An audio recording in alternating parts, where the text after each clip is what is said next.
we call it like the American way because the soul drummers and the soul conga players and pop players, and Cyril Neville in New Orleans, a lot of the New Orleans conga players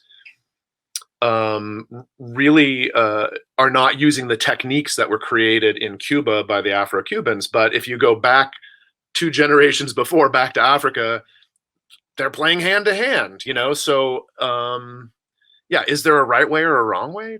No. Does it groove? That's what matters. Can you get the sounds out of the drum? That's what matters. What's the best way to play congas? We're answering that question and more coming up. I get a lot of questions related to conga technique, and I wanted to present 2 approaches to conga technique that are the most prevalent. The Cuban technique and what some of us refer to as American technique. And I'm really honored to share with you an in-depth response to this question through a discussion I had with my first conga teacher, Norm Bergeron. Norm is a Gone Bops artist, among other endorsements with excellent percussion companies like Vic Firth and Sabian. He's also an associate professor of music at Temple College in Texas, and performs and records as an independent artist in the Austin area and beyond. We start off with the basic question and dig a little deeper by analyzing some of the essentials of the Cuban and American techniques, in what situations one should be used over the other, and a little history of some of the conga drummers of the soul music scene in the 70s. Enjoy.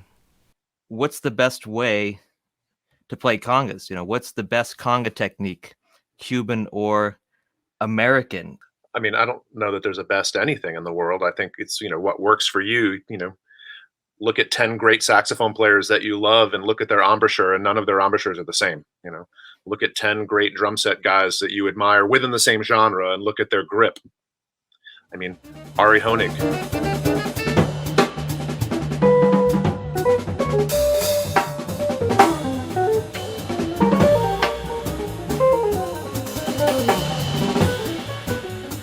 Nobody plays like that, but it works, so you can't really argue against it. For me, the American versus the quote unquote Afro-Cuban thing, if you go back and think about West African hand drumming, whether it's djembe stuff or not even just West African, continentally African, Pan-African drumming, even the stuff that Steve Friedson researched in Eastern Africa, there's a lot of hand-to-hand stuff, right? It's hand-to-hand. Yeah. And that's what, that for the most part, that's what American conga playing is hand-to-hand stuff for the most part. And I sort of started thinking about that from the perspective of even drums, stick drums, rudimental drumming is about going hand-to-hand or some doubles or some flams or whatever. But I mean, it's mostly about things moving from one limb to the other. We don't get into doing weird ostinato stuff until the invention of the drum set, and we go, oh, that part used to be played by that guy, and that part used to be played by that guy. So now I have to do things that are lining up in weird ways, and it creates an American drumming system, or the drum set way we play. If you're getting value out of this video, hit that like button, and please share it with someone who you think will also get value out of it. Yeah. So I guess my point here is, we call it the American way because the soul drummers and the soul conga players and the pop players, and Cyril Neville in New Orleans, a lot of the New Orleans conga players really are not using the techniques that were created in Cuba by the Afro-Cubans. But if you go back 2 generations before, back to Africa, they're playing hand to hand, So yeah, is there a right way or a wrong way? No. Does it groove? That's what matters. Can you get the sounds out of the drum? That's what matters. When it comes to the technique, how important are the heel and toe strokes for, let's say, a pop rock or a funk tune? Well, I mean, I guess it depends, right? I sort of think about heel touch or heel toe or palm finger, whatever you want to call it. I sort of think about it a lot like ghost strokes in the drum set world, right? So, what happens to those funk grooves that we love so much?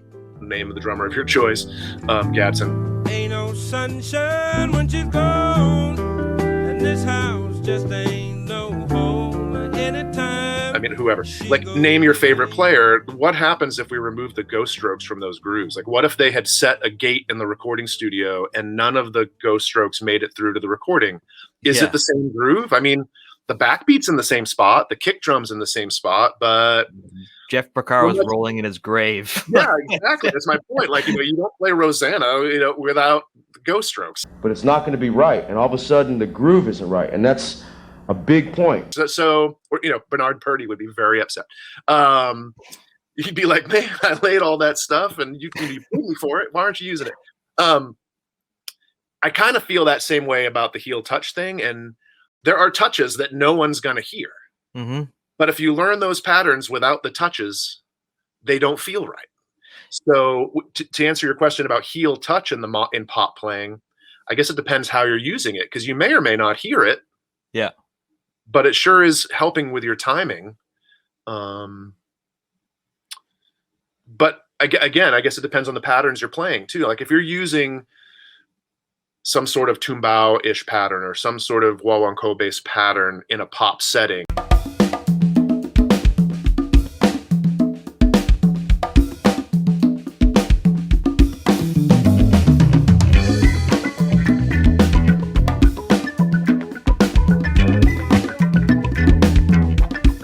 then of course it makes sense to keep the same traditional Cuban technique. Now, if you're playing the conga pattern from What's Going On or something, which is a hand-to-hand American soul style conga pattern, that's not using heel touch. There are touches in the pattern, but they're just fingertip touches. We've got to find a way to bring some loving here today. Father. That's the example that I was thinking about. Absolutely. Eddie Bongo Brown, right? Mm-hmm.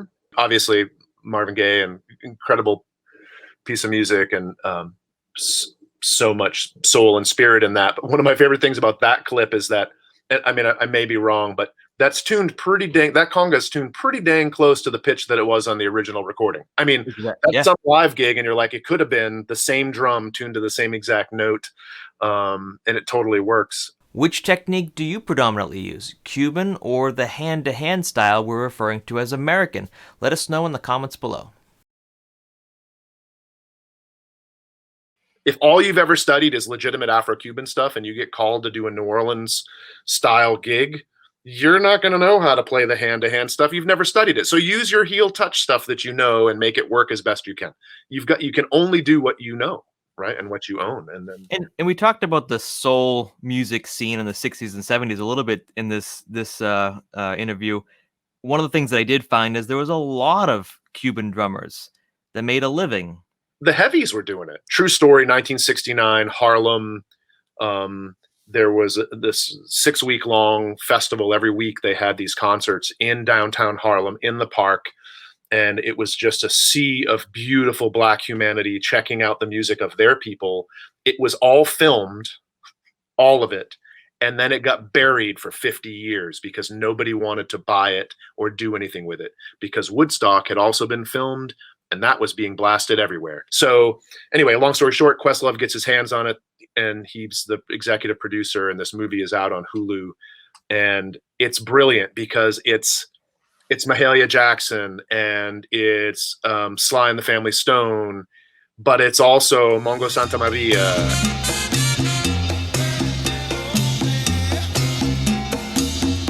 But even in the funk-ish bands, the funk soul bands, there was always a conga player, and many of them were clearly either Nuyorican or they were Afro-Cuban, because they were not just playing hand-to-hand. Norm, should people be going to your website? What would they find there? They can go there, and what they will no, seriously, they should go there to see very nice pictures of me, to see me say really nice words about the companies that I endorse, because I truly believe in all the companies that I work with. I do have a blog there that I try to write things when I can, and I'm about to add actually Calendly on there so that people can schedule time to just hang out with me to do lessons and that sort of thing, or just shoot the breeze about stuff. And soon to also have a calendar of gigs, because suddenly we're all gigging again, which is really, really weird.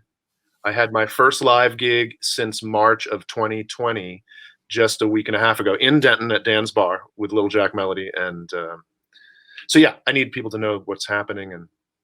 But yeah, check me out there. My email address is there. It has links to some videos of some things and some audio that I've recorded over the years, and hopefully more of that sort of stuff. But also, I'm always up for a conversation about any of this stuff, because I feel like not just conversations with people that agree with me, by the way, but people that want to refute things, because I think there's no better way to grow than to accept a challenge and see if there are holes in your argument, you know? So, Yeah, yeah. for sure. Beautiful. Well, thanks, Norm. And stick around. Thanks for watching. If you like this video and you want more of these interview style videos, let me know in the comments. If you want to watch another video from Rhythm Notes, there's a couple over here. Please subscribe so we can help you level up your drumming today, and we'll see you in the next video. Bye.